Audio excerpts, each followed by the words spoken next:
کی شان میں سماعت کریں۔ بسم اللہ الرحمن الرحیم۔ دیکھے آواز باپ کو اکبر،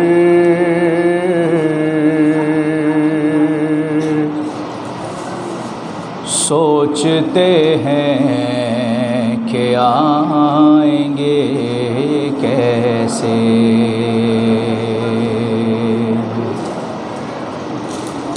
دیکھے آواز باپ کو اکبر،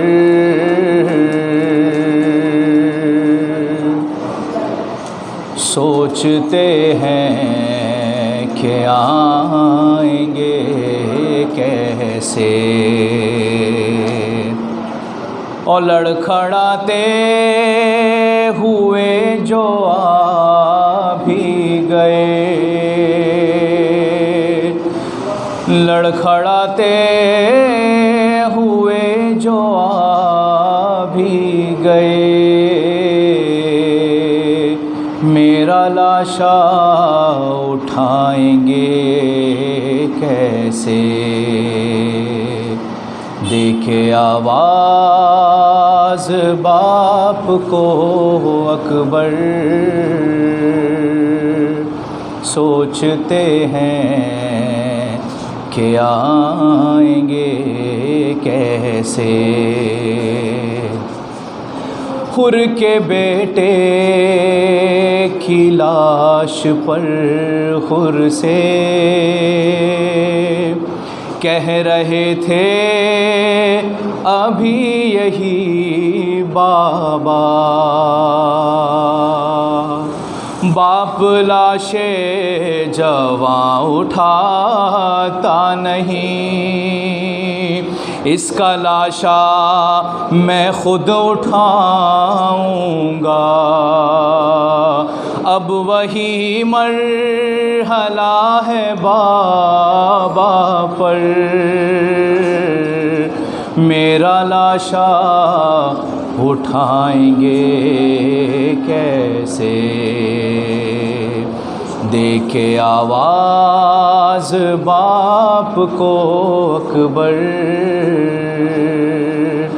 سوچتے ہیں کہ آئیں گے کیسے، اور ایک محشر بپا تھا خیمے میں، ماں سے جس دم گیا تھا میں ملنے، آ کے بابا نے اس گھڑی دامن خود چھڑایا تھا میری بہنوں سے، اور میرا دامن چھڑانا آسان تھا، در سے برچھی چھڑائیں گے کیسے، دیکھے آواز باپ کو اکبر، سوچتے ہیں کہ آئیں گے کیسے، اور فکر برچھی کی کچھ نہیں مجھ کو، دل میں بس یہ خیال آتا ہے اپنے کڑیل جواں کے لاشے پر، جیتے جی باپ مر ہی جاتا ہے، اور اس ضعیفی میں ایک ساتھ پدر، دو جنازے اٹھائیں گے کیسے، دیکھے آواز باپ کو اکبر،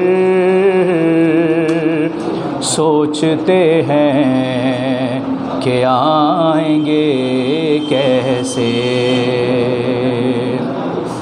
اور اب میں سمجھا کہ کس لیے بابا میرے سینے کو چوما کرتے تھے، اور یاد آتی تھی جب ان کو صغرا میری آنکھوں میں دیکھا کرتے تھے، اور غم ہے اب میرا میری آنکھوں میں، مجھ سے نظریں ملائیں گے کیسے، دیکھے آواز باپ کو اکبر،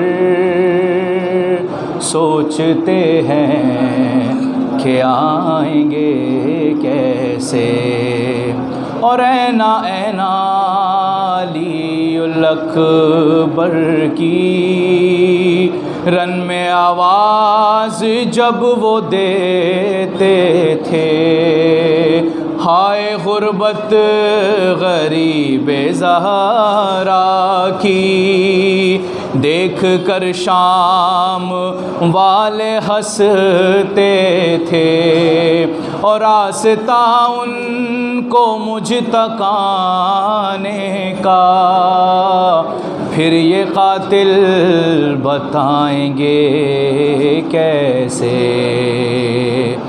دیکھے آواز باپ کو اکبر، سوچتے ہیں کہ آئیں گے کیسے، بر محمد و آل محمد صلوات۔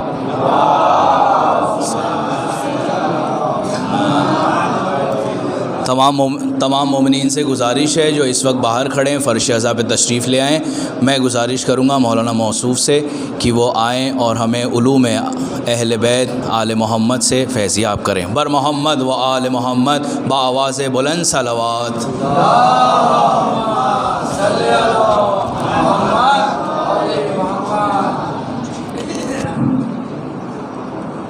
لا قوة إلا بالله العلي العظيم۔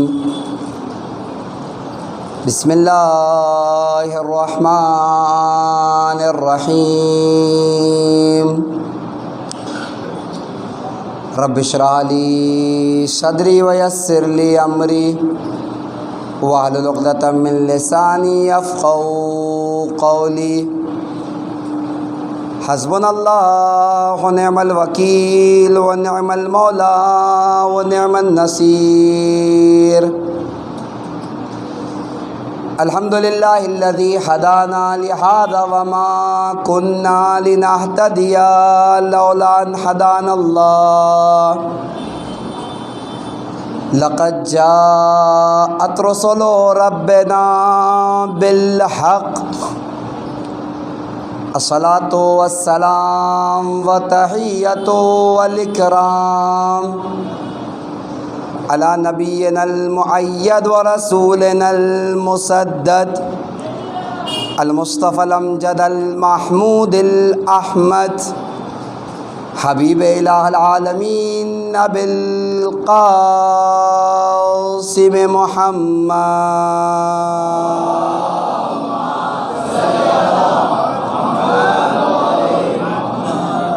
وعلى آل بیتہ الطیبین الطاہرین المعصومین،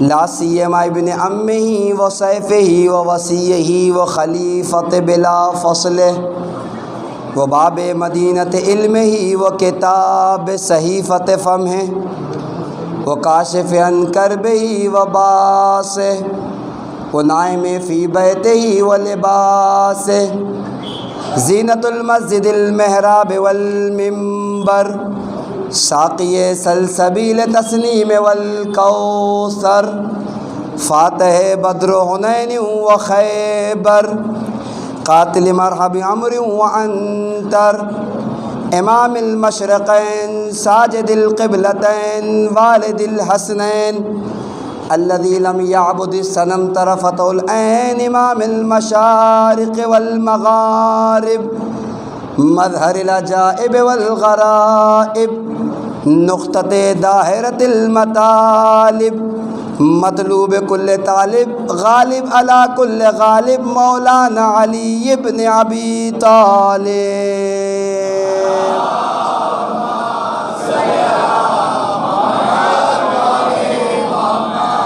ولعنت الدائمۃ علی اعدائہم ومعاندہم وظالمہم وغاصب حقوقہم ومنکری فضائلہم وشاکین فیہم اجمعین.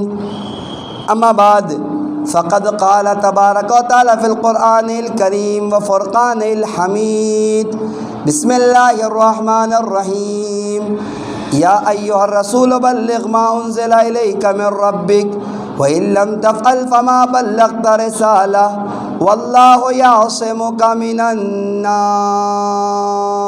صلاۃ محمد.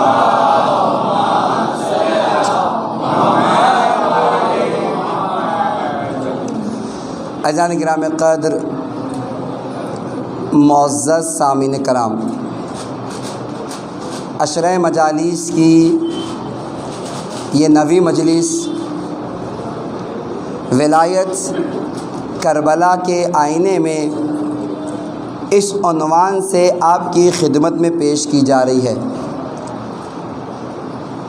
اور اگر کل کی گفتگو آپ کے اذہان عالیہ میں محفوظ ہوگی تو آخر بیان میں آپ کی خدمت میں عرض کیا تھا کہ اللہ کے رسول ہیں، ایک جنگ سے واپس آتے ہیں اور اپنے اصحاب سے کہتے ہیں کہ ابھی ایک اس سے بڑی جنگ، ایک اس سے بڑا معرکہ ہمیں سر کرنا ہے. یا رسول اللہ، ہم خون بہا کے آ رہے ہیں، ہم جانیں دے کر آ رہے ہیں، اس سے بڑی بھی بلا کوئی جنگ ہو سکتی ہے. تو اللہ کے رسول نے کہا تھا اس میں نہ تلواروں کی ضرورت ہے، نہ نیزوں کی ضرورت ہے، نہ تیروں کی ضرورت ہے، نہ خون بہانے کی ضرورت ہے، بلکہ ان سب سے خالی جنگ ہے. اصحاب نے پوچھا یا رسول اللہ کیا کہنا چاہتے ہیں؟ بھلا کیسی جنگ جس میں نہ تیر کی ضرورت، نہ تلوار کی ضرورت، نہ نیزے کی ضرورت؟ تو اللہ کے رسول نے کہا تھا وہ آپ کی اپنے نفس سے جنگ ہے.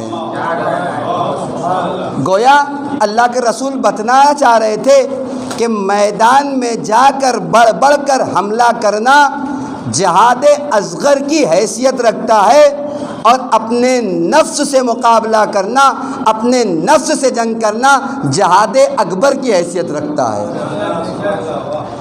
یہاں تک کل گفتگو پہنچی تھی. آج جیسے سلسلے بیان کو میں آگے بڑھاؤں، میں انتظار کر رہا تھا کہ کچھ لوگ آ جائیں، اس لیے ابتدائی میں کچھ باتیں مجھے ایسی بیان کرنی ہے کہ جو بہت زیادہ ضرورت کی حامل ہے.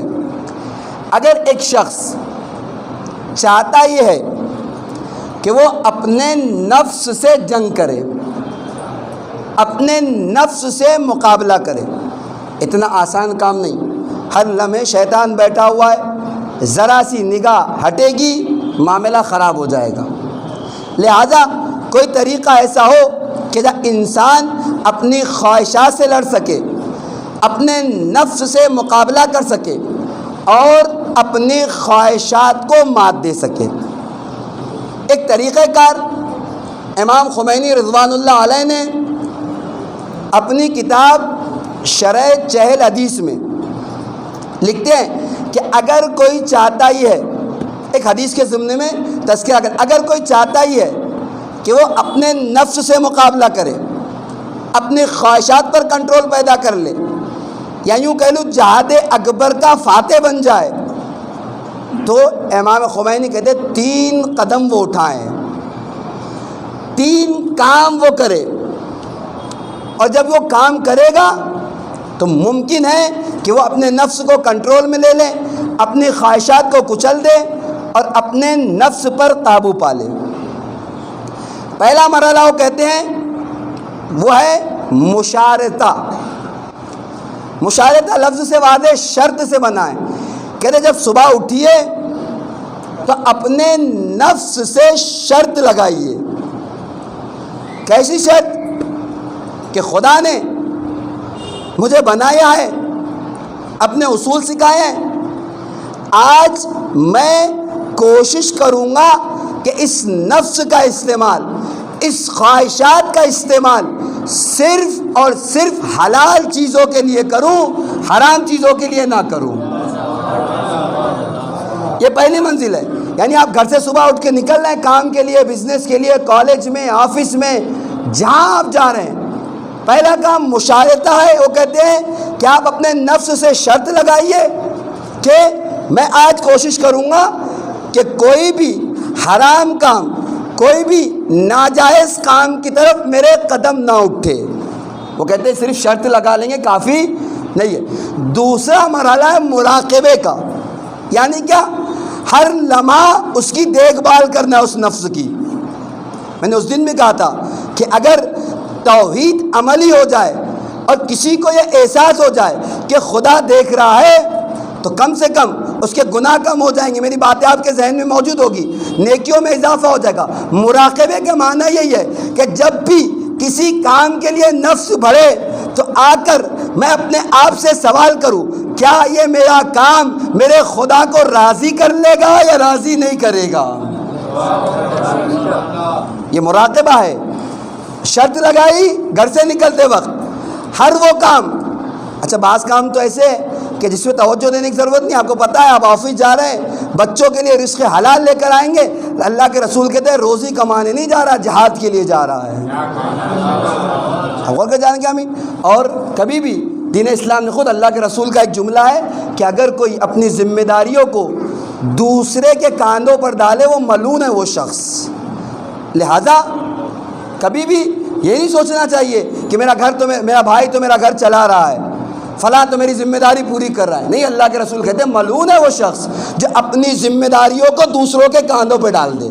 تو خیر کچھ کام تو ایسے ہیں کہ جس میں آپ کو مراقبے کی ضرورت نہیں ہے. آپ کو پتہ ہے آپ آفس جا رہے ہیں، آپ جاب کے لیے جا رہے ہیں، آپ محنت کے لیے جا رہے ہیں، کام حلال ہے، حلال نہیں بلکہ واجب ہے کہ بچوں کی روزی لے کر آئے، تو وہاں تو آپ کو مراقبہ نہیں کرنا ہے. کچھ ہی کام ایسے ہیں کہ جہاں انسان اپنی خواہشات کے ساتھ محرمات کی طرف بڑھتا ہے. وہ کہتے ہیں جیسے ہی نفس محرمات کی طرف بڑھے اس کا مراقبہ کرو. کیا کر رہے ہو؟ خدا دیکھ رہا ہے، امام حاضر ہے، امام ناظر ہے. اس کا مراقبہ کیجئے، اسے تعلیم دیجئے، اسے ادب سکھائیے. کہ مشارطہ کرنے کے بعد مراقبہ دوسرا مرحلہ ہے.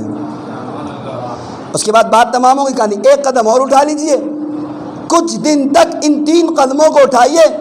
کچھ دنوں بعد آپ کو عادت ہو جائے گی کہ آپ اپنے نفس سے مقابلہ کر سکے، اپنے نفس کو مات دے سکے. وہ کہتے ہیں تیسرا کام ہے محاسبہ. صبح نکلے تھے شرط لگا کر، رات میں جب گھر پلٹنا تو ایک بار اپنا محاسبہ کر لینا کہ صبح سے شام تک جو کام کیے تھے اور یہ شرط کر کے گھر سے نکلا تھا کہ حرام خداوندی سے اپنے آپ کو بچاؤں گا، اپنے خواہشات کا تابع نہیں بنوں گا، تو آ کے دیکھنا ہے کتنا بچا سکے کتنا نہیں بچا سکے. تیسرا مرحلہ محاسبہ کرنا ہے. اگر بچایا ہے، بہت کم مورد ہے، کم مقامات ہے، کوشش کیجئے کہ کل اس سے کم ہو جائے. اور اگر نہیں بچایا ہے، البتہ آج تو ہی، کبھی پھر موقع ملے گا تو بتاؤں گا کہ نفس کو بھی کیسے تنبیہ کی جاتی ہے، نفس کو بھی کیسے روکا جاتا ہے. لیکن اب یہ ایک مرحلہ، اس کو آپ آج لے کر جائیے. 3 مرحلے انجام دینے ہیں. پہلا کام مشارطہ. صبح نکلیے تو نفس سے شرط لگائیے، ہر وقت میں خدا کے حضور میں ہوں، ہر وقت میرا وقت کا امام مجھے دیکھ رہا ہے، ہر وقت خدا کی نگاہ میرے سامنے. خدا را کوئی ایسا کام نہ کروانا جس سے خدا کے سامنے ذلیل ہونا پڑے، امام وقت کے سامنے رسوا ہونا پڑے. شرط لگائیے. صرف شرط لگا کے چھوڑ مت دیجئے. جہاں جہاں جائیں گے اس کی مراقبت کیجئے، اس کی دیکھ بھال کیجئے کہ کہیں وہ گناہ نہ کر بیٹھے. اور اس کے بعد جب یہ دن بھر کام کر چکے رہیں گے تو رات میں آنے کے بعد جیسے دکان سے پلٹنے کے بعد حساب کرتے ہیں آج کتنا کمایا، کتنا کھویا، کتنا فائدہ ہوا، کتنا نقصان ہوا، اسی طریقے سے وہ کہتے ہیں کہ آ کے ایک بار محاسبہ کر لیں کتنے واجبات کو انجام دیے، کتنے محرمات کو انجام دیا. یہ 3 کام کرنے. اگر کوئی چاہتا ہے کہ اپنے نفس سے مقابلہ کرے تو یہ 3 اسٹیپ اس کو اٹھانا پڑیں گے، یہ 3 قدم اسے لینا پڑیں گے. تو نفس، میں نے کہا تھا اللہ کے رسول کہہ رہے ہیں کہ خواہشات نفس پر کنٹرول جہاد اکبر کی حیثیت رکھتا ہے۔ جملہ پیش کرو جان گرامی، کل اسی لیے کہا تھا کہ سرکار وفا نے کتنی جنگیں لڑی، 12-13 سال کے سن میں صرف ایک مارے کا، جنگ صفین کا مارے کا، اس کا بھی عالم یہ تھا کہ امام علی نے چہرے پر نقاب ڈال لی تھی، دیکھنے والوں کو دھوکہ تھا کہ علی حملہ کر رہے، انداز بھی علی کا تھا، طریقہ کار بھی علی کا تھا، آداب جنگ بھی تو بابا سے سیکھے تھے، دیکھنے والوں کو دھوکہ ہو رہا تھا۔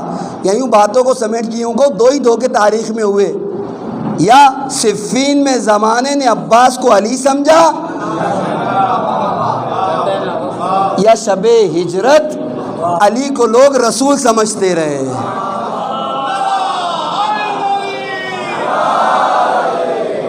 اب غور کریے، بسم اللہ بسم اللہ، کوئی نعرہ لگایا تھا؟ خیر عزیزان گرامی، آپ نے غور کیا تو دو ہی دھوکے تو تاریخ میں ہوئے کہ یا تو زمانے نے علی کو رسول سمجھا یا عباس کو زمانہ علی سمجھ بیٹھا۔ البتہ ایک فرق کے ساتھ، وہ فرق بھی ہے کہ شب ہجرت میں جب علی کو رسول سمجھ رہے تھے تو رات کی تاریکی تھی، اور جب عباس کو علی سمجھا تو جنگ کا اجالا تھا۔ اب غور کر جان گرامی، تو ایک ہی جنگ لڑی سرکار وفا نے، اس ایک جنگ کے بعد کیا تاریخ داں آ کر سرکار وفا کو شجاع کہہ رہے ہیں؟ میں نے کہا تھا جی ہاں، شجاع کہنے میں اس جنگ کا بڑا اہم رول ہے، لیکن مفکرین، مفسرین، تاریخ داں جہاں یہ دیکھ رہے ہیں کہ وہ عباس جو جنگ صفین میں بڑھ بڑھ کے حملہ کر رہا ہے، یا یوں کہہ لوں جس کے پاس جہاد اصغر کرنے کا سلیقہ ہے، وہ کربلا کی تاریخ میں امام وقت کی اطاعت کر کے اپنے خواہشات پر کنٹرول کر کے جہاد اکبر کا بھی سلیقہ جانتا ہے، تب آ کر علماء نے، مفکرین نے آپ کو شجاع ترین شخص تاریخ کا ذکر کیا ہے۔ کوئی دلیل کہ جو نفس پہ کنٹرول کر لے شجاع ترین؟ اللہ کے رسول کی حدیث سنا چکا ہوں، ایک حدیث اور سن لیں، امیر کائنات حضرت علی ابن ابی طالب علیہ السلام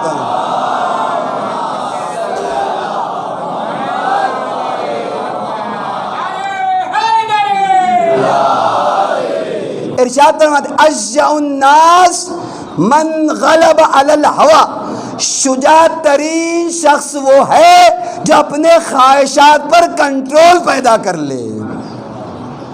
اب غور کر جانے گا، مولا کہہ رہے ہیں اشجع الناس، شجاع ترین شخص، من غلب علی الہوی، جو اپنے نفس پر، اپنے خواہشات پر کنٹرول پیدا کر لے، شجاع ترین شخص ہے۔ یہ اگر آپ بیدار ہیں میرے ساتھ ایک جملہ کہوں، یاد رکھیے، جذبات اور خواہشات کے دھاروں میں بہہ جانا شجاعت نہیں، بلکہ نفس پر قابو پا کر امام وقت کی اطاعت کرنے کا نام شجاعت ہے۔ جبکہ ہمارے تعریف کیا ہے شجاعت کی؟ فلاں نے ایسا کہہ دیا، ایک صاحب جذبات میں آئے اور جو ہے انہوں نے 2 گالی دے دی، 4 باتیں سنا دی، کسی میں ہمت بھی نہیں کہ ان کا مقابلہ کر سکے۔ بھائی فلاں بڑا ہمت باز ہے، بڑا بہادر ہے۔ نہیں، یہ جان گرامی، شجاعت کی تعریف کہیں بھی یہ نہیں کہ جذبات کے، احساسات کے دھارے میں بہہ کر کوئی قدم اٹھا لیا جائے، بلکہ اصل شجاعت تو وہ ہے کہ موقع اور محل کو دیکھ کر قول امام کی اطاعت کر لی جائے۔ میں نے کل بھی تکرار کی، آج ہمارے جوانوں میں، میں نے کہا اتنی جسارتیں ہو گئی ہیں کہ ہم تو کیا چھوٹے موٹے بڑے بڑے مجتہدین پر اعتراض کرتے ہیں۔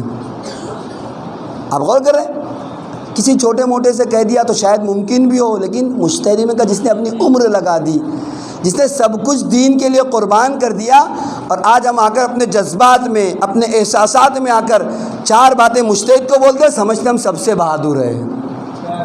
حضران گرامی، جذبات کا نام شجاعت نہیں، قول امام کی اطاعت، شریعت کی پابندی کا نام شجاعت ہے۔ غور کریں اور آ کے دیکھیے ولایت کربلا کے آئینے میں، یہاں کے دیکھیے ولایت کا مزاج دیکھیے، ولایت کا انداز دیکھیے۔ آپ مجھے بتائیں جان گرامی، سرکار وفا کو اجازت ملی تھی تو کس بنیاد پر ملی تھی؟ اسی لیے تو ملی تھی کہ جاؤ بھیا عباس پانی کی سبیل مہیا کرو۔ آپ بتائیے، مصائب کے جملے ضرور ہو سکتے ہیں، لیکن کبھی آپ نے غور کیا اس رخ سے؟ نہیں کیا، نہیں معلوم، اس لیے کہ کربلا میں اتنی وسعتیں ہے، جتنا غور کرتے چلے جاؤ نئی نئی باتیں سامنے آتی چلی جائے گی۔ نہیں، آپ شاید متوجہ نہیں ہوئے، قرآن معجزہ ہے کیوں؟ اس لیے کہ جس زمانے میں قرآن کو دیکھو، قرآن زمانے کا آئینہ بتلاتا ہے، اس زمانے کے حالات پیش کرتا ہے، اس زمانے کی باتیں بتاتا ہے، تو مانتے کیوں نہیں؟ کربلا بھی معجزہ ہے، جس زمانے میں دیکھو اس زمانے کی تعلیم پیش کرتا ہے۔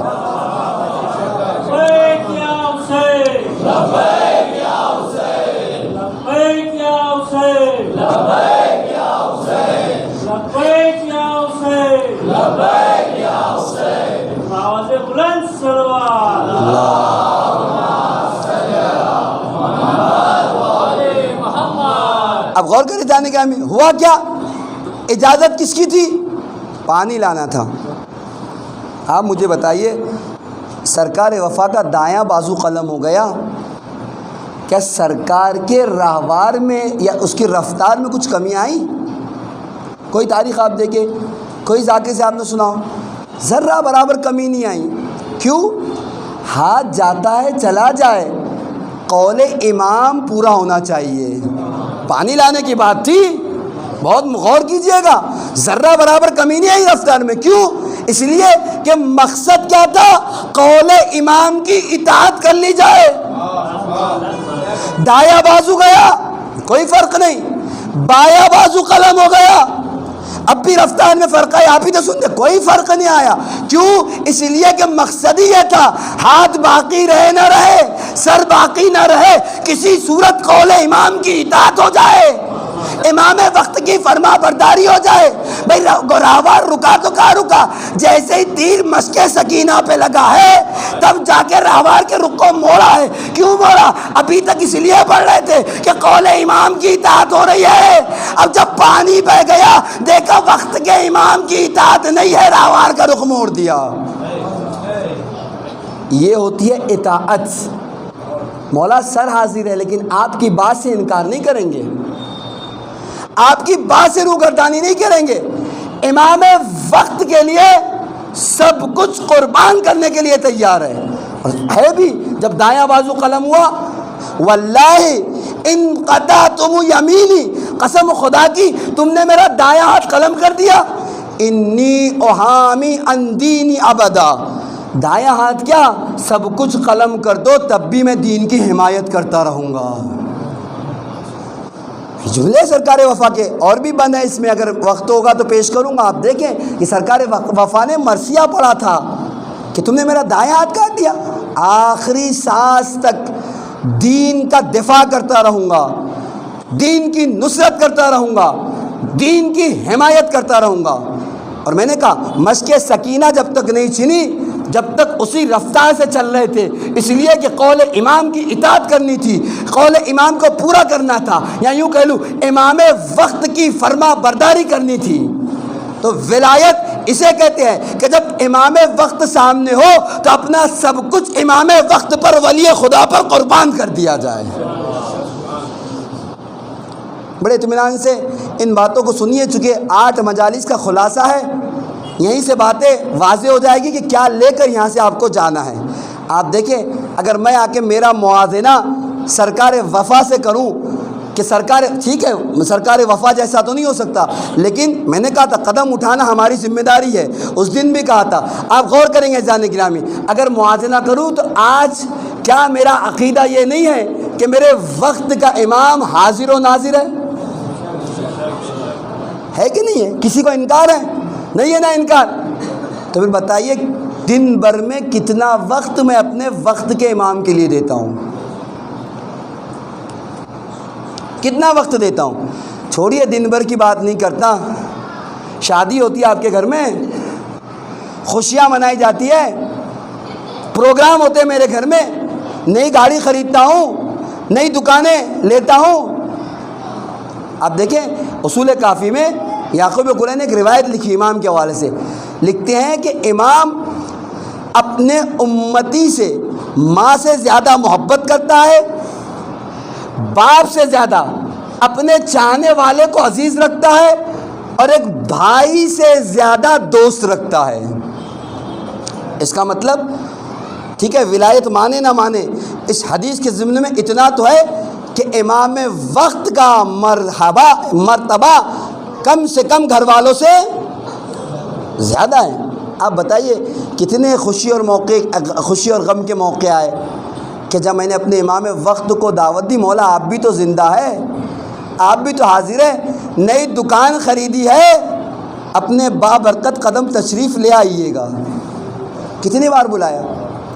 احساس دلا رہا ہوں، آپ سرکار وفا کی زندگی دیکھیں، سب کچھ قربان ہے آقا آپ کے اوپر، قول امام کے اوپر قربان، لیکن آج ہم اپنے وقت کے امام کے لیے کتنا ٹائم دے رہے ہیں۔ میں نے کہا ٹائم تو دور کی بات، وہ مرحلے کہ جہاں انسان سب کو پوچھتا ہے، سب کو یاد رکھتا ہے، رشتہ دار، عزیز، اقارب، دوست، احبا، جو کچھ ہے سب کو بلاتا ہے، نہیں بلاتا تو وقت کا مظلوم امام ہے، اسے کبھی نہیں پوچھتا۔ کبھی اس طرف بھی تھوڑی سی توجہ کو موڑیے گا۔ اور ایسے مرحلے میں جب شادی کارڈ تقسیم کر رہے ہیں، انویٹیشن کارڈ دے رہے ہیں، کم سے کم ایک خط امام زمانہ کو بھی تو لکھیے، ایک عریضہ امام وقت کے نام بھی تو ڈالیے۔ مولا آپ بھی امام ہیں، ماں باپ سے زیادہ محبت کرتے ہیں، مولا میں نے نئی دکان خریدی ہے، میرے گھر برونی کا پروگرام ہے، میری شادی ہے، مولا تشریف لے آئیے گا۔ جان گیا بھی ایسا نہیں ہے کہ صرف آپ دعوت دیں۔ آپ دیکھیں شریعت کا، جو لوگ جانتے ہیں شریعت کیا کہتی ہے؟ اگر کوئی بندے مومن آپ کو کسی جگہ دعوت دے، کسی بھی چیز کی، چاہے کھانے کی دعوت ہو یا کسی اور پروگرام دعوت ہے، شریعت کہتی ہے بغیر عذر کے اس کی دعوت کو آپ منع، ہاں عذر ہے، مثلا بیمار ہو نہیں آ سکتا، جاب پر ہو نہیں آ سکتا، لیکن اگر عذر ہے تو انکار نہیں کر سکتا۔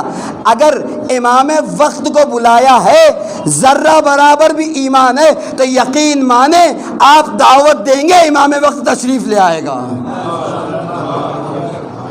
یہ اور بات ہے کہ میری گنہگار آنکھیں امام کو نہ دیکھ سکے، یہ اور بات ہے کہ میرے گنہگار کان امام وقت کی آواز کو نہ سن سکے، لیکن اگر ذرہ برابر ایمان کے ساتھ امام وقت کو بلایا ہے تو یقین مانیے اگر مومن ہے، ایمان ہے تو امام تشریف لائیں گے۔ ہم سے شریعت کی خلاف ورزی ہو سکتی ہے، امام سے تو نہیں ہو سکتی نا، وہ تو صاحب شریعت ہے، وہ تو محافظ شریعت ہے، اس سے غلطی کے امکانات نہیں نا، یقیناً مولا تشریف لائیں گے۔ اور اس عقیدے کے ساتھ دعوت دیجئے، دکان کی اوپننگ کی، بزنس شروع کیا، گھر کی برونی کی، امام کو دعوت دی، کیا کہنے اس بزنس کے جس کی ابتدا میں امام کے قدم تشریف فرما ہو گئے ہو۔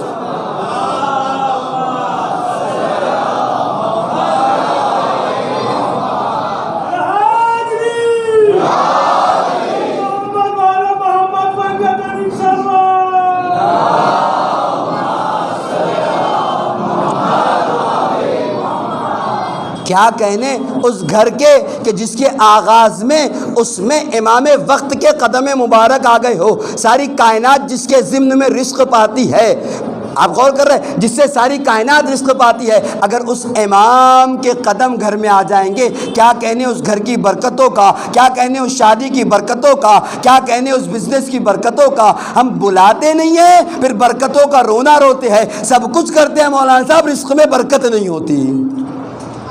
تو جو کام کرنے چاہیے کرنے چاہیے، امام آئیں گے تو یقیناً برکتیں، ایک امام کی نظر کرم ہو جائے، دنیا کہتی ہے کہ حالات بدل جائے، حقیقت بھی ہے، وقت نہیں ہے، موضوع نہیں ہے، ورنہ ایک نظر کرم کسی کو جہنم سے نکال کے جنت تک لے جاتی ہے، ایک نظر کرم کسی کو لعنت اللہ علیہ سے علیہ السلام بنا سکتی ہے۔ تو عزیزان گرامی کہ ہماری زندگیاں نہیں بدل سکتی؟ اگر امام کے قدم آ جائے تو کہ ہمارے حالات نہیں بدل سکتے؟ یقیناً بدل سکتے، کمی ہمارے طرف سے ہے، ہم بلاتے ہی نہیں، ہم دعوت ہی نہیں دیتے، تو امام آئیں گے کیسا؟ ہمارے کاموں میں برکت ہوگی کیسے؟ ہمارے معاملات مناسب ہوں گے کیسے؟ یہ تصویر کا ایک رخ، دوسرا رخ بھی پیش کر دیتا ہوں تاکہ بات پوری طریقے سے پہنچے۔ اچھا، اگر امام کو بلا رہے ہیں تو پھر بڑا دل کر کے بلائیے، چونکہ امام کو دعوت دینے کے لیے حوصلہ بھی بڑا چاہیے۔ یہ نہیں ہو سکتا کہ مکس گیدرنگ ہو اور امام کو دعوت دیجئے۔ بھائی تصویر کا دوسرا رخ بھی دیکھیے گا، میری ذمہ داری ہے بات پہنچاؤں تو مکمل پہنچاؤں۔ اگر امام کو بلا رہے ہیں تو پھر پورے اصول و ضوابط کا خیال رکھنا پڑے گا۔ ایسے ہو نہیں سکتا کہ مکس گیدرنگ بھی ہے، ڈی جے بھی بج رہے ہیں اور امام وقت کو دعوت بھی دی جا رہی ہے۔ یہ کبھی نہیں ہو سکتا ہے جانے گرامی۔ نجس کھانے کھلائے جا رہے ہیں، امام وقت کو دعوت دی جا رہی ہے۔ بے پردگی ہو رہی ہے، امام وقت کو بلائیں. ہاں جی، ہم اور آپ آ سکتے ہیں، امام وقت ایسی محفلوں میں نہیں آ سکتے. لہذا اگر بلا رہے ہیں تو پھر حوصلے کے ساتھ بلائیے. عریضہ لکھیے، حوصلے کے ساتھ لکھیے، مولا میرا ماحول گناہوں سے پاک ماحول ہے، آپ تشریف لے آئیے، میرے کام میں برکت پیدا ہو جائے.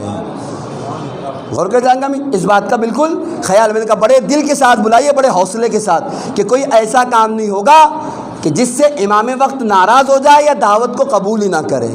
اب غور کر جائیں گا میں. اور ایک بات کہہ دوں، آج مجھ سے ایک گزارش ہوئی ہے، مجھے نہیں معلوم کس بنیاد پر، میں تو رہتا نہیں کہ حالات سے واقف ہوں، لیکن بات پیش کیے دیتا ہوں کہ آج کل زیادہ یہ باتیں سنائی دے رہی ہیں کہ ہماری قوم کی لڑکیاں دوسرے مذہب میں جا کر شادیاں کر رہی ہیں. آپ بولیے اس کا ذمہ دار کون ہے؟ آپ کہیں گے ظاہر سی بات ہے ماں باپ ذمہ دار ہیں. ہر کوئی یہ کہہ رہا ہے ماں باپ ذمہ دار، حقیقت بھی ہے ماں باپ ذمہ دار ہے. لیکن میرے ہم عمر بھائی، غیر شادی شدہ بھائی بیٹھے، ایک ذمہ دار اور بھی میں بتاتا ہوں. مجھے اتنا ہی کہا گیا تھا کہ ماں باپ کی ذمہ داری ہے، ایسے معاملات بہت سامنے آ رہے ہیں، ذرا اس پہ روشنی ڈالیے گا. میرا موضوع نہیں ہے، میں موضوع سے ہٹ گیا ہوں، لیکن بات پیش کر دوں تاکہ اگر واقعی ایسی کوئی بات ہوگی تو بات آپ تک پہنچ جائے. تو یقیناً ماں باپ ذمہ دار ہے. کیوں ذمہ دار ہے؟ دیکھیے ایک مثال میں آپ کی خدمت میں پیش کروں. ایک گلاس لیجئے، اس گلاس کو پانی سے بھر دیجئے. اب کوئی چیز اس میں آئے گی؟ دودھ ڈالیے، شربت ڈالیے، مٹی کا تیل ڈالیے، کوئی آئے گا؟ کیوں نہیں آئے گا؟ آپ مجھے بتائیے. گلاس بھرا ہوا ہے، اس میں گنجائش نہیں ہے، اب کچھ نہیں آنے والا. لیکن ایک گلاس خالی ہے، جو آپ ڈالیں گے آ جائے گا. پہلی غلطی ماں باپ کی ہوئی کہ اگر ان کے سینوں کو محبت اہل بیت، کردار اہل بیت، اخلاق اہل بیت، تعلیم اہل بیت سے پر کر دیا گیا ہوتا تو دوسرے کلچر نہ اپناتے، دوسرے فرہنگ نہ لے کے آتے، دوسروں کی تعلیم نہ سیکھتے، دوسروں کے طریقے نہ سیکھتے. عزیزان گرامی، یہ ہوا کیوں؟ اس وقت ہوا دل کا ظرف محبت اہل بیت سے، کردار اہل بیت سے، تعلیم اہل بیت سے، اطوار اہل بیت سے خالی تھا. جو بھی ڈالا گیا اسے اس نے قبول کر لیا.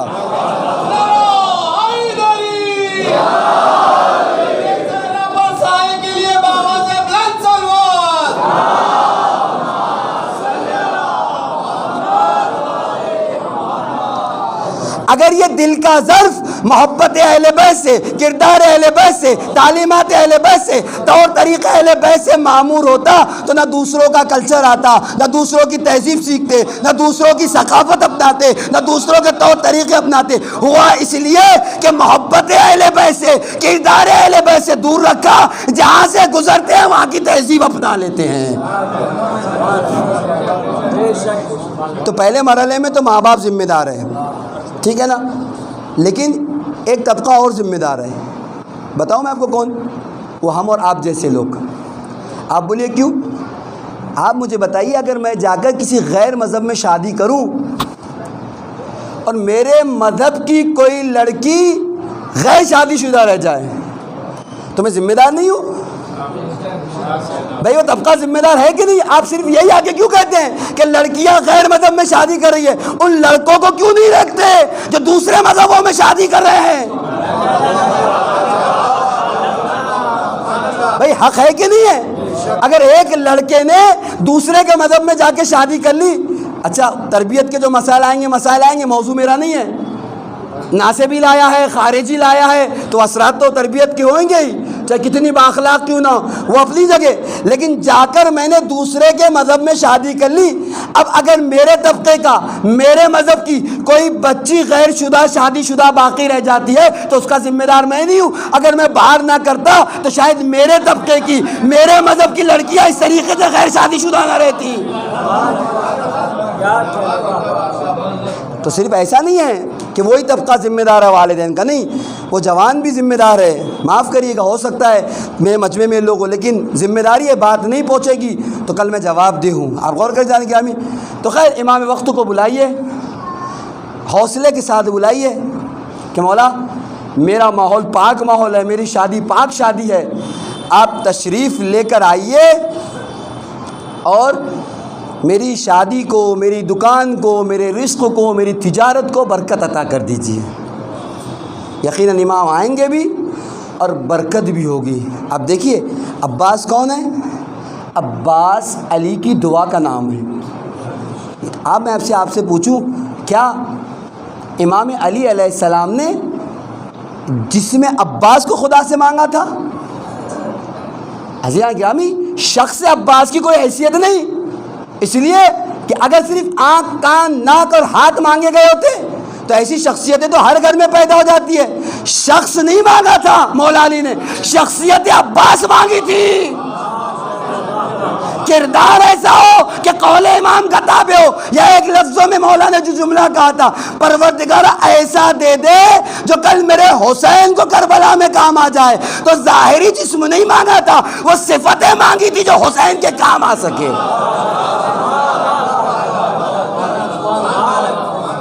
ورنہ ظاہری جسم تو ہر گھر میں آ جاتا ہے۔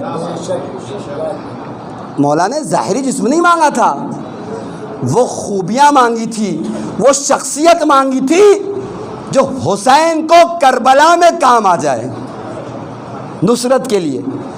اور یقین مانیے مولا علی کی دعا قبول بھی ہوئی، اور دو باتیں ہماری سمجھ میں بھی آ گئی۔ ایک تو مولا کی پسند سمجھ میں آ گئی کہ مولا پسند کیسا کرتے ہیں۔ عباس جیسی خوبیوں کا حامل ہو تو علی کو بہت پسند ہے۔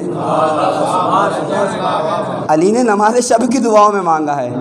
اور دوسرے یہ بھی سمجھ میں آ گیا کہ ناصر امام ہوگا کیسے۔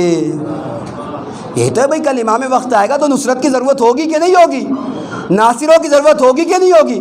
کہاں سے کوالٹی معلوم کریں گے کہ کون سی کوالٹی والا امام کو چاہیے، کن شرائط کا حامل امام کو چاہیے، کس طریقے کا ناصر کر امام وقت کو چاہیے۔ تو آ کر امام علی کی دعا کو دیکھو، ایسا دینا جو کل کربلا میں امام وقت کی نصرت کر سکے۔ جو خوبیاں سرکار وفا میں ہے میرے اندر ہے تو کل نصرت کے لائق بن سکوں گا، نہیں ہے تو نصرت سے دور رہ جاؤں گا۔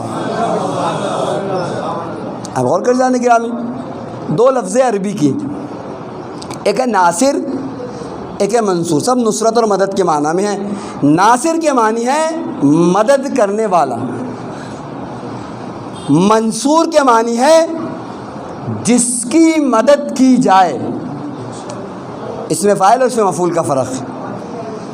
اب آپ مجھے آ کے بتائیے کہ کل کربلا والے کس طبقے میں تھے، ناصر تھے یا منصور؟ ظاہر سی بات ہے، ہر کوئی کہے گا ناصر تھے، دین کی نصرت کر رہے تھے، دین کا دفاع کر رہے تھے، یا جو لوگ اصحاب حسینی میں تھے حسین کی نصرت کر رہے تھے۔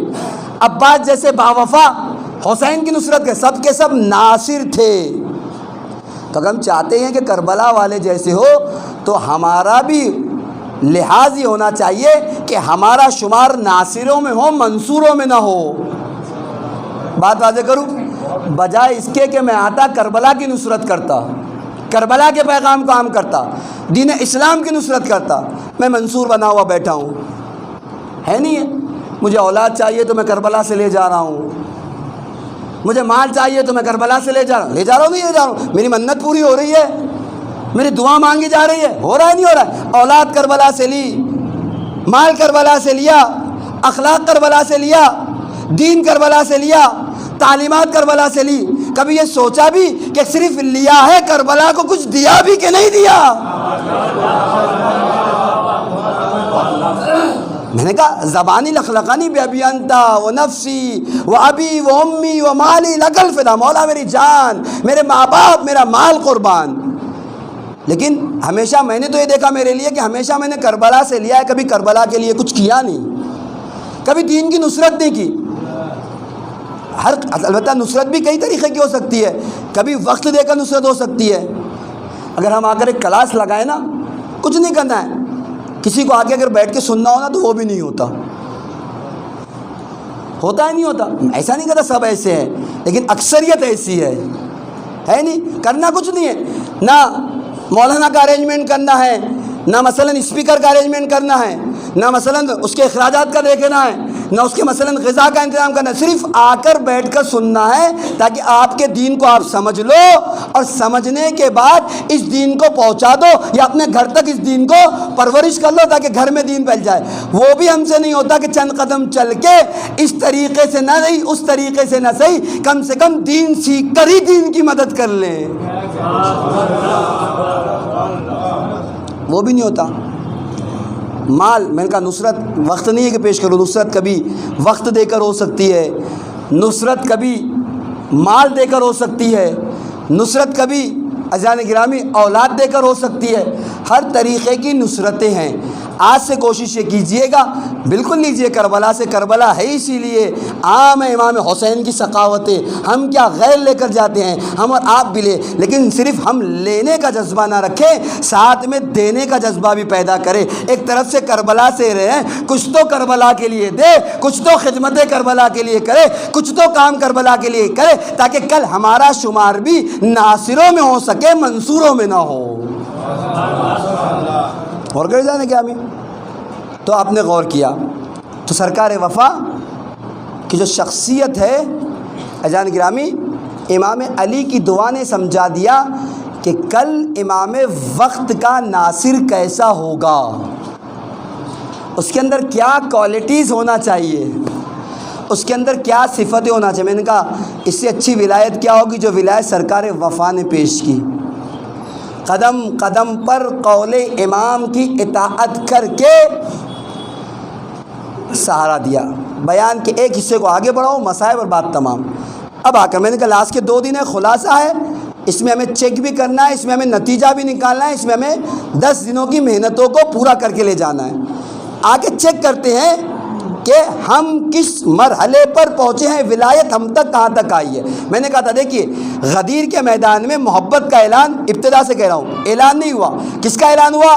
ولایت کا اعلان ہوا ہے۔ میں نے کہا محبت کے اس میں اور ولایت میں بڑا فرق ہے، محبت میں بیعتیں نہیں مانگی جاتی، ولایت میں بیعتیں لی جاتی ہے، یہ بات تو اس دن کہہ چکا ہوں، یہ ساری باتیں آپ کے اذہان عالیہ میں۔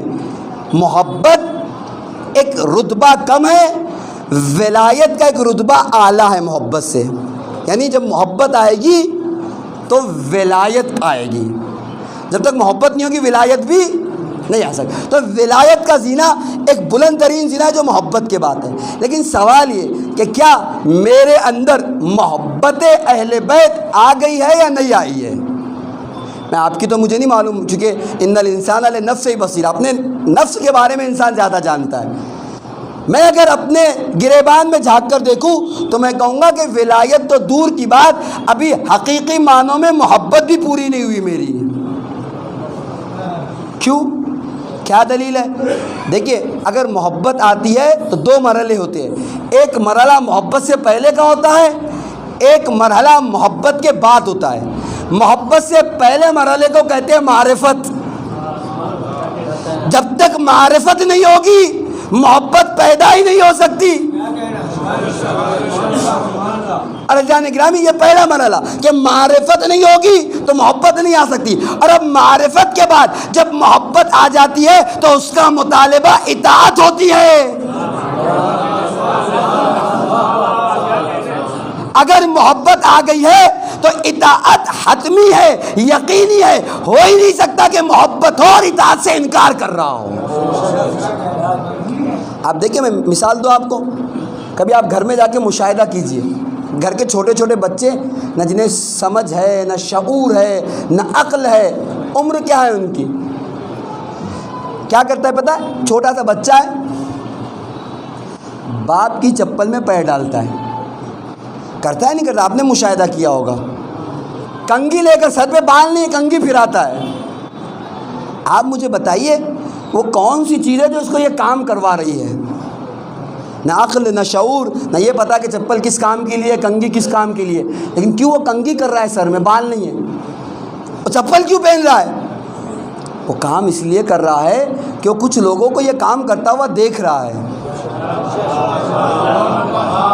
اور ایسا نہیں کہ غیرے کو دیکھ رہا ہے، جس نے مثلا میرے گھر مہمان ہے کچھ کام کر کے گیا وہ کام کر رہا ہے، نہیں، وہ روزانہ دیکھ رہا ہے کہ کچھ شخصیتیں ایسی ہے جو مجھ سے بہت محبت کرتی ہے، جنہیں مجھ سے بہت لگاؤ ہے، جب وہ دیکھتا ہے کہ میرے چاہنے والے ایسا کر رہے ہیں، مجھ سے محبت کرنے والے ایسا کر رہے ہیں، تو کوئی نہ کوئی تو فلسفہ ہے، جانتا نہیں حقیقت کیا ہے، لیکن بڑھ کر ماں باپ کی اطاعت کر کے بتلاتا ہے محبت آئے گی تو اطاعت لازمی ہے۔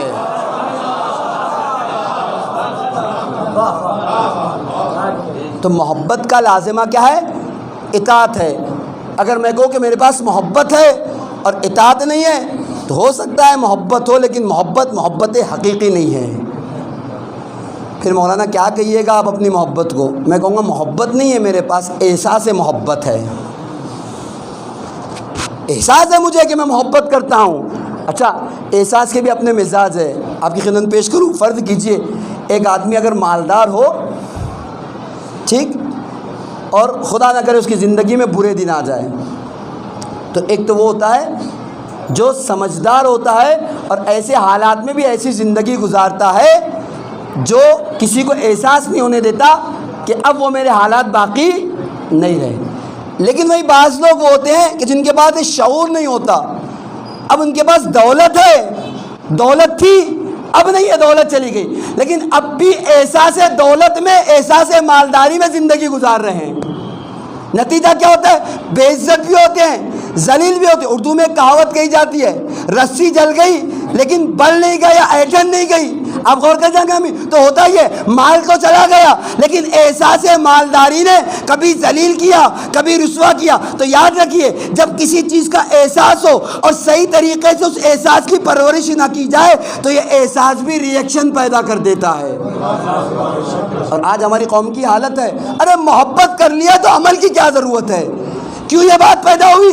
ارے محبت کا نتیجہ ہی عمل ہے۔ آخری بیان تھوڑا سا آگے آ جائیے تاکہ دو تین باتیں جو رہ گی تمام وہ مسائل یا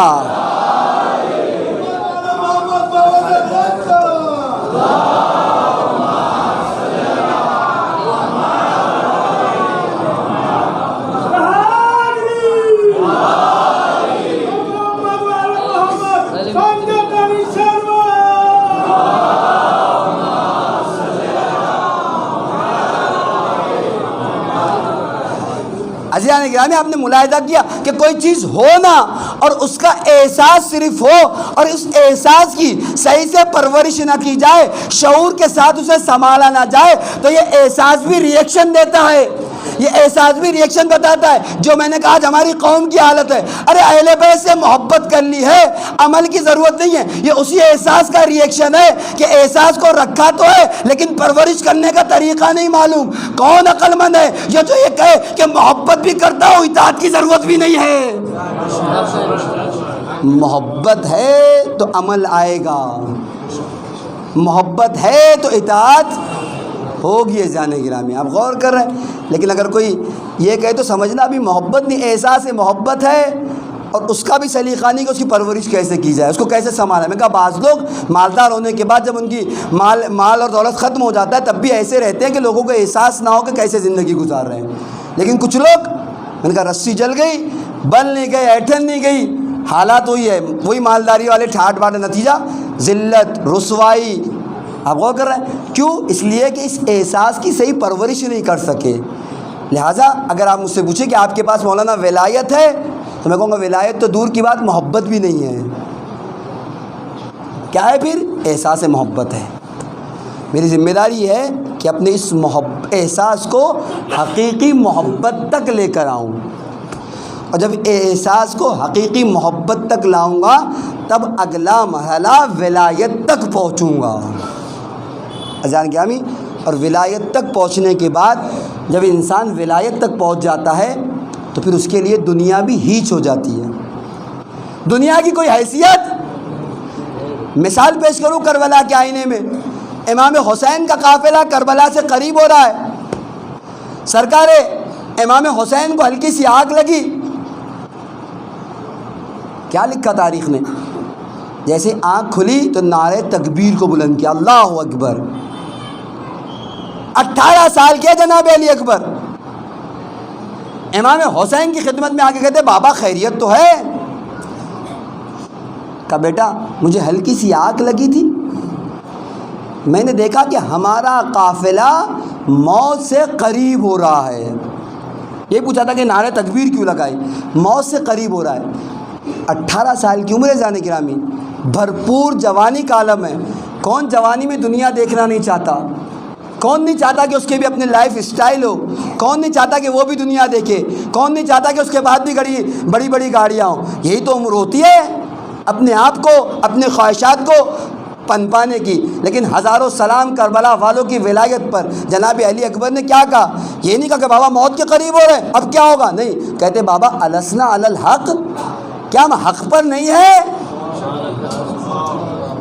امام حسین نے کہا بیٹا اکبر اگر ہم حق پر نہیں ہوں گے تو کون حق پر ہوگا؟ تب جناب علی اکبر کہتے بابا پھر فرق کیا پڑتا ہے، موت ہم پر آن پڑے یا ہم موت پر جا پڑے.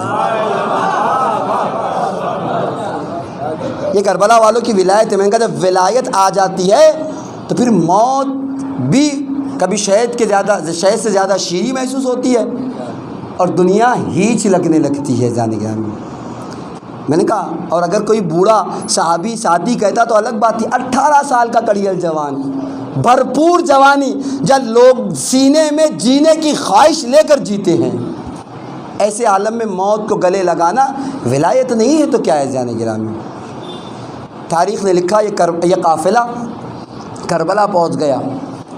منزل و منزل، گام بگام اب مصائب سنتے چلے آ رہے ہیں. مختل نے لکھا اس کربلا کے بن میں شب عاشور آ گئی. بڑی مصائب لیے ہوئے یہ شب اپنے دامن میں، کبھی وقت ہوگا تو پیش کریں گے. لیکن تاریخ نے لکھا آہستہ آہستہ یہ شب بھی گزر رہی ہے. اصحاب حسینی ہیں، انصار حسینی ہیں، عبادتوں میں مشغول ہے، پوری رات عبادتوں میں گزار دی. اور جیسے ہی سحر کا وقت قریب آیا، امام حسین کہتے ہیں اینا آئینہ علی، بیٹا علی اکبر کہاں ہو؟ ایک مرتبہ جناب علی اکبر نے بابا کی آواز سنی، دوڑے دوڑے خدمت میں آ گئے. بابا کوئی حکم ہو تو بیان کیجیے گا. کہا بیٹا کوئی حکم نہیں، کچھ دیر میں وقت اذان ہونے والا ہے، آج اذان تم دو گے. امام حسین کے ساتھ ان کے مؤذن موجود تھے، حجاج بن مسروق، ابھی تک اذان دیتے چلے آئے ہیں لیکن نہیں معلوم مصلحت امام کیا ہے. آج امام کہہ رہے بیٹا اکبر جب عاشور کا وقت اذان ہو تو اذان صبح تم دینا. اکبر آمادہ ہو گئے، وقت اذان آیا. تاریخ کہتی ہے جناب اکبر نے کہا اللہ اکبر.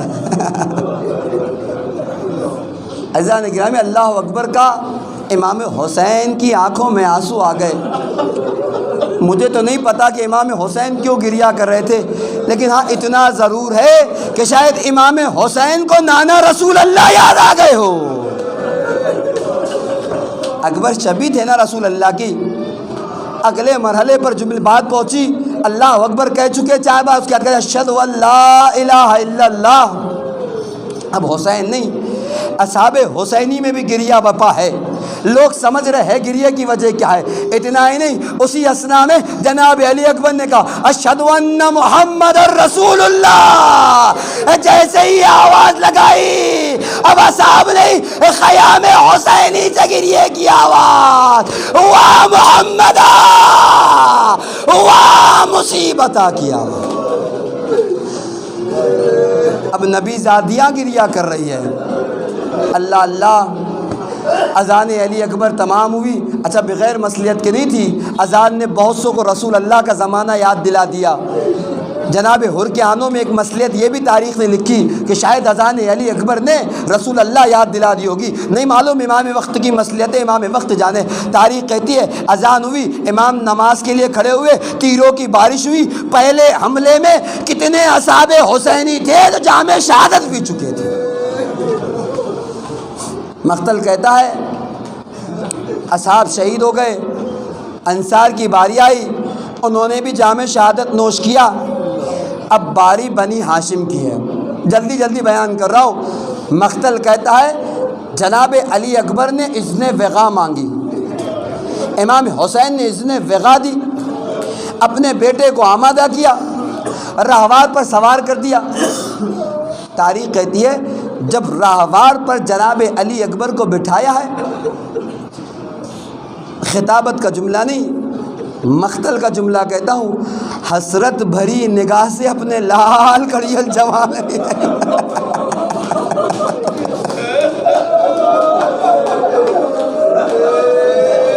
صاحب اولاد تشریف فرما ہے، جوان بیٹوں کی محبتوں کا احساس ہے نا کہ ایک باپ اپنے جوان بیٹے سے کتنی محبت کرتا ہے، اور اگر بیٹا اکبر جیسا بیٹا ہو، حسرت بھری نگاہ سے دیکھا، ہاتھوں کو اٹھا کے کہتے اللہم اشہد علی ہؤلاء القوم، اے پروردگارا اس قوم پر گواہ رہنا، میں ایسے کو میدان کی طرف بھیج رہا ہوں اشبہ الناس خلقا و خلقا و منطقا برسولکا، اے اللہ ایسے بیٹے کو بھیج رہا ہوں جس کا اخلاق بھی، جس کی خلقت بھی، جس کا انداز بیان بھی تیرے رسول اللہ کے مشابہ تھا، تیرے رسول کے مشابہ تھا۔ اس کے بعد امام حسین کہتے پروردگارہ گواہ رہنا، جب بھی مجھے تیرے رسول میرے نانا رسول اللہ یاد آتے تھے، میں اپنے کڑیل جوان علی اکبر کو دیکھ لیا اجرکم علی اللہ، اطمینان سے روئیے گا، کل کی ایک رات درمیان میں ہے، اس کے بعد عاشور کا دن ہوگا، آخری پرسے ہوں گے، یہ آخری پرسے ہے، آج کا یہ پرسہ کڑیل جوان علی اکبر کا پرسہ ان کی دادی فاطمہ کی خدمت میں۔ بڑے اطمینان سے جملے پیش کر رہا ہوں، تاریخ میں لکھے تھا امام حسین یہ جملے ادا کر چکے، جناب علی اکبر کو اجازت دی، بنی ہاشم کا خون تھا، عباس کے تربیت یافتہ تھے، لگام کو پکڑا، گھوڑے کو ایڑ لگائی، جملہ سننا، دل پہ ہاتھ رکھ کے سننا، جوان اولاد والو اس جملے کو برداشت کرنا، گھوڑے کو ایڑ لگائی، ذرا سی راہوار میں تیزی آ گئی، امام حسین کہتے ہیں یا بنیا مہلن مہلا، اے بیٹا اکبر ذرا آہستہ آہستہ،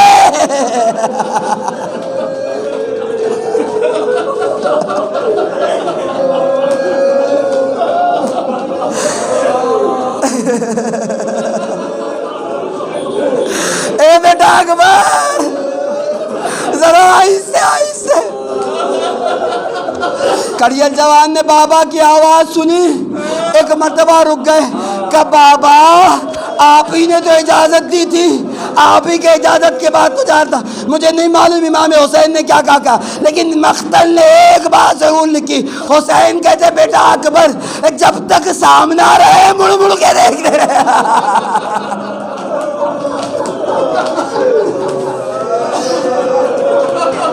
مجھے نہیں معلوم امام حسین نے کیا کہا، اتنا ضرور کہا تھا اے اکبر جب تک سامنا رہے مڑ مڑ کے دیکھتے رہنا۔ اللہ اللہ، مقتل نے لکھا جناب علی اکبر گئے، کئیوں کو واصل جہنم کیا، شدت آتش بڑھی، واپس پلٹ کر آئے، امام حسین سے کہتے بابا اگر چند قطرے آب مل جاتے تو انہیں بتاتا جنگ کیسے کی جاتی ہے۔ امام حسین کہتے ہیں بیٹا اکبر اپنی زبان کو میرے دہنے مبارک میں رکھ دو۔ اکبر نے زبان رکھی، فوراً کھینچ لی، کہا بابا آپ کی زبان میں تو کانٹے پڑے ہوئے ہیں۔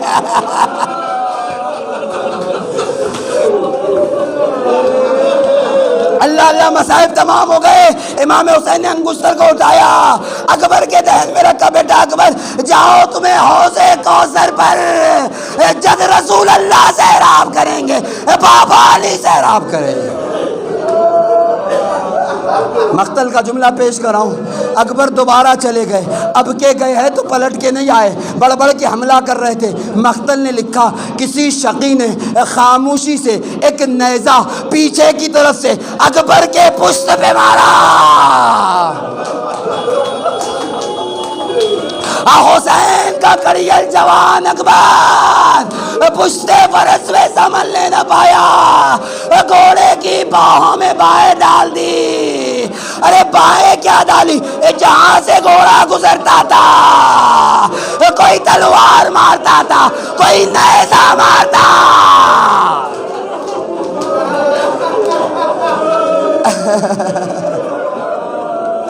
اجرکم اللہ. مقتل کا جملہ پیش کروں. مقتل کہتا ہے قطع السیوف اربن اربا، تلواروں نے اکبر کے ٹکڑے ٹکڑے کر دیے. مذاہب تمام ہو گئے، دو جملوں کی اور اجازت دے دیجئے گا، آپ کی بات تمام ہو جائے گی. اللہ تاریخ نے لکھا ایک مرتبہ اکبر ہے، سینے میں نیزے کی آنی بھی لگ چکی ہے، پشتے فرس پہ سنبھلنے نہ پائے، خاکے کربلا پہ تشریف لائے، آواز دے کے کہتے ہیں یا بتاؤ علیکہ منی سلام، اے بابا میرا سلام ہے، آخر قبول کر لیں. بس اس احساس جناب علی اکبر کو پیش کر دوں، ممبر ختم کر دوں گا. آپ دیکھیں عزیزان گرامی، ہر شہید جب کربلا کے میدان میں گرا تھا نا، اس نے امام حسین کو مدد کے لیے بلایا تھا. اونو محمد گرے، آواز دی مامو جان مدد کے لیے آئیے. قاسم گرے، امو جان مدد کے لیے آئیے. اور گرے، آقا مدد کے لیے. ہر شہید جب گرتا تھا امام حسین کو مدد کے لیے بلاتا تھا. لیکن مقتل کہتا ہے جب اکبر گھوڑے کی جین سے زمین پر آئے، حسین کو مدد کے لیے نہیں پکارا، کہتے یا بتاؤ علیکہ منی سلام، اے بابا سلام ہے، آخر قبول کر لیجئے. مجھے نہیں معلوم کیوں جناب علی اکبر نے اپنے بابا کو نہیں بلایا. دل تو کہتا ہے اکبر جانتے تھے میرا 58 سال بعد صحیح باپ ہے. دو ہی تو وجہ ہو سکتی ہے، یا تو اکبر دیکھ رہے تھے صبح سے لاشیں اٹھا کے حسین تک چکے ہیں، یا اکبر یہ جان رہے تھے بلا ایک صحیح باپ کڑی الٹوا کے لاشے کو کیسے مارے جائے گا. یہی وجہ ہے حسین سے لاشا نہ اٹھا بنی ہاشم کے بچوں.